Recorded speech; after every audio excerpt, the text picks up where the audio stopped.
Hey everyone, welcome back in our today tutorial. In this video I am going to show you how to edit your account section page on a PayPal. So in this I will guide you one of the easiest and step-by-step process to edit your account section page on a PayPal. In that you can change your name, phone number, and if you want to add some extra email ID you can do and all.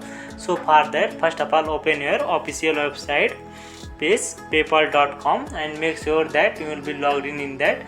Now you can see here I already opened my PayPal page. So inside that you can see different options are there.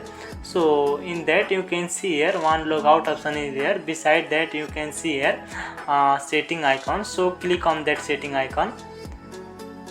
So after clicking on that you will go directly on that your account section page.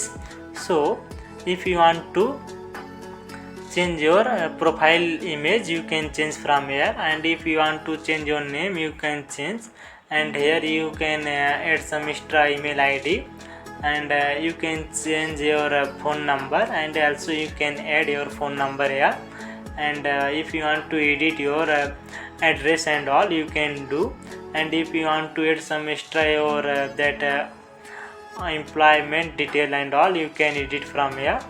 So in this way you can edit your account section page on that PayPal. So if you like this video helpful, please don't forget to like, subscribe and comment below. Thanks for watching this video.